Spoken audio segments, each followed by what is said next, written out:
Nectar by Joji, the second studio album by George Miller himself, and personally one of the albums that I've been really excited for to come out this year.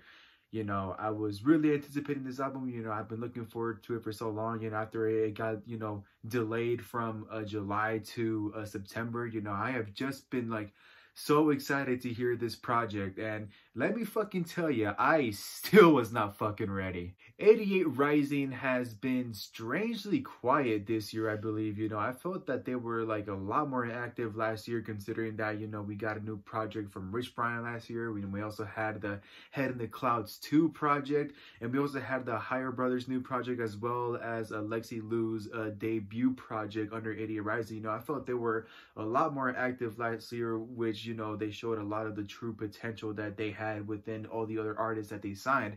And I feel that lately this year they've been a bit, you know, quiet, and then out of nowhere they decided to make a shit ton of noise, considering that last month we got the new project by Rich Brian 1999, and then earlier this month we got a new project by Nicki entitled Moonchild, and now here we are once again with the second studio album by Joji. I feel that this album has been probably one of, if not the most anticipated album of the whole fucking year, because, you know, considering that after this man dropped Ballads 1, you know, his first studio album attempt, you know, I actually really loved every second of that album. You know, I thought it was perfect, and here I was thinking that he probably isn't going to be able to top it, but he definitely fucking did. And, you know, after he dropped that, I feel that a lot of people were like really invested and really, like, you know, interested in this like Joji persona that he has, because of just how mysterious he is and how he just like came out of nowhere. If you're like me and probably the rest of the world,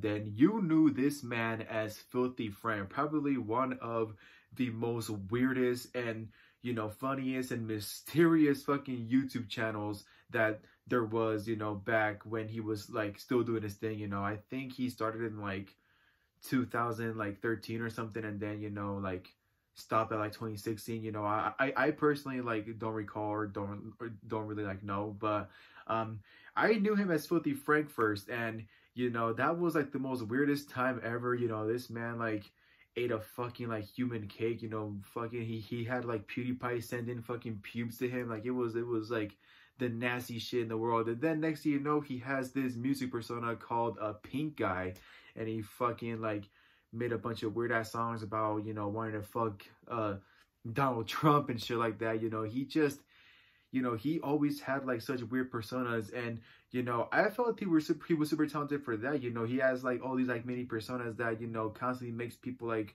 wonder, you know, what the fuck is he doing with it? What is his motive, and what is the next persona? And then next thing you know, Filthy Frank and Pink Guy are fucking gone, and out of nowhere comes this new persona called Joji. And, you know, he first did this with his first EP entitled In Tongues, and I gotta be honest, when I first heard that EP, you know, I did not think this was like Filthy Frank. You know, I fucking just heard that whole EP and just fucking all of just like, wow, it's a fucking dramatic change from Filthy Frank and Pink Guy. Like, holy shit, such a dramatic fucking change. Like that is true fucking talent right there. You know, if I say so myself. It's really weird how that works out, huh? You got the whole world calling people like me a bunch of weird and creepy ass motherfuckers for finding Filthy Frank humorous when he's just eating like fucking vomit cake and shit like that. And, you know, those would call us weird for liking Pink Guy's music when it has no meaning, because, you know, he's talking about the most weirdest shit in the world.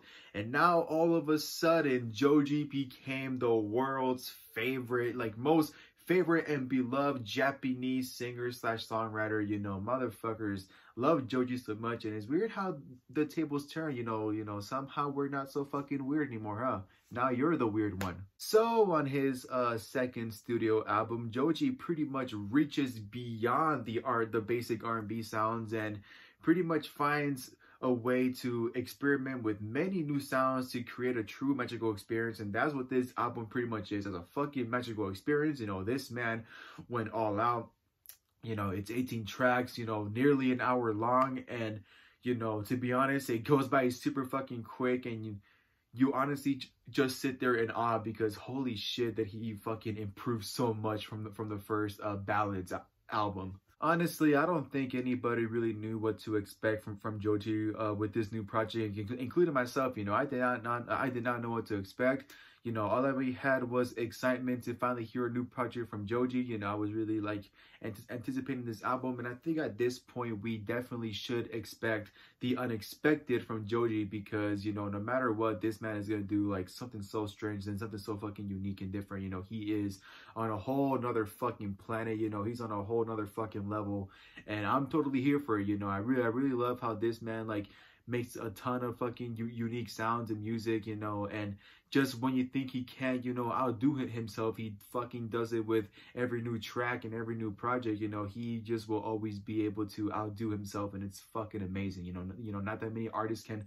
do that, unfortunately. Just like always, Joji comes through with a very unique production value that has pretty much everything for anyone to enjoy. You know, whether you like the really like creepy like bedroom pop vibes, whether you like the alternative, you know, R&B vibes, whether you like the weird, you know, at some point hardcore gritty like rap vibes. You know, he just pretty much adds a little bit of everything. You know, I felt that, I guess, what was the problem with the first album that, you know, some people like kind of didn't enjoy, you know, is the fact that it all just felt the same, whereas this one, you know, the production value is super diverse. And, you know, it's like, you know, he has like a lot of shit like included in it to make people like really want to enjoy it. And you know, it sort of like speaks out to every fan. You know, like it kind of works with every genre, if that makes sense. So it's obvious that, you know, a whole theme for this album is Joji pretty much taking risks, not only as a person but as an artist. You know, not only did he take a lot of risks with the production value, but you know, he took a lot of risks with his vocals. You know, I feel that, you know, the last few projects that I've heard from Joji, you know, he's kind of been using the same sort of like low pitch voice, which, to be fair, I really love his singing voice. You know, he has the voice of a fucking angel, in my opinion. You know, like you know, every time I show somebody Joji for the first time, they always, you know, agree with me that they feel that he has the voice of a fucking angel. And what I really liked in this project is that he pretty much, you know, explores beyond, you know, the low pitch, you know, voice vocals. You know, yeah, you know, like those vocals do show up at some point throughout this album, but you know, it mostly consists of like this like really like great high pitched voice that makes him sound like such a fucking angel, in my opinion. You know, like I just really truly love, you know, the new like vocals that he experimented with. You know, he obviously has been improving a lot, and you know, he just sounded way more fucking different. You know, he sounded like way more fucking epic and way more like angelic and shit. You know, I just really like loved his vocals throughout this whole album. And just like always, Joji does come through with an incredible guest list. You know, although the guest list in this particular album is a bit small, I do think it is still really great, and it is, you know, one of the most memorable parts of the album. And I do like how it mostly consists on, you know, many like underrated artists, you know, that are not really well known. For example, an artist known as Omar Apollo shows up on a track entitled High Hopes, which is, you know, him and Joji, you know, doing the sort of like creepy acoustic, you know, atmosphere. You know, it kind of like makes you sound like it's the end of the world, if that makes sense. You know, it's like it's just like, you know, this like creepy atmosphere that just like really like works well with this overall like just mysterious album. You know, like I guess that's sort of like a theme throughout this whole album. Not only is Joji taking risks, but you know, he's making a lot of like mysterious like songs that just like make you wonder like why he would make like that kind of song, but like it keeps like making you want to stay for more, because you know that's how like mysterious and interesting this like overall album, and just how mysterious and interesting Joji is in general. Another great song with the feature is the track entitled Afterthought, which is my personal favorite track on the album. It has a guest feature with an artist known as Bene, I believe that's how you say the name. I believe that's how you pronounce it. I'm really sorry if I'm not pronouncing, you know, certain artists' names right. But that one is my personal favorite, because I feel that is like a really like great, you know, shift. Like, it's kind of hard to explain, because I feel that, you know, every other track that like came on before this track was like, you know, this like same, you know, just high pitch and, you know, just different and mysterious songs. And then just out of nowhere, like Joji like brings back that classic, you know, old school Joji vibes with his like really like low pitched voice that we all know and love. And you know, and that was pretty much, you know, this track, you know, like sort of paying tribute to the old school Joji, as you know, he's talking about, you know, heartbreaks and shit like that, you know, as he's like giving like this sort of like sad vibe. You know, that's another thing. Like I did not like feel a single sad vibe throughout this whole album, you know, besides, you know, this one track entitled Afterthought, you know, my favorite track on here. And you know, I think the reason why I like that song is because I guess I'm just really into sad music lately. You know, I just started to realize that I am really into sad music. You know, I really love sad music as much as anybody else does. And I guess that's why it's my favorite track, because it's super sad and heartbreaking. You know, it's the track that hurt me the most in my opinion on this album. But yeah, you know, I just think, you know, I just really enjoyed the classic, you know, like Joji vibes. And, you know, Bene is a really dope fucking singer, you know. I don't know if Bene is a he or a she, you know, my bad, but this artist is just really great. You know, I really want to give this artist like more of a chance, because, you know, this, you know, Bene is fucking is something else, bro. But besides working with many underrated artists so Joji can sort of give them a bigger spotlight that they deserve, Joji does not hesitate to work with some of the great, you know, modern stars that we have right now. You know, for example, you know, back in 2018 when he dropped the Ballads album, you know, he had a song with Trippie Redd that surprisingly was really fucking good. You know, I thought that was going to be the one track I didn't like, but, you know, it honestly turned out to be one of my favorite tracks, you know, especially because Trippie Redd like took himself more seriously.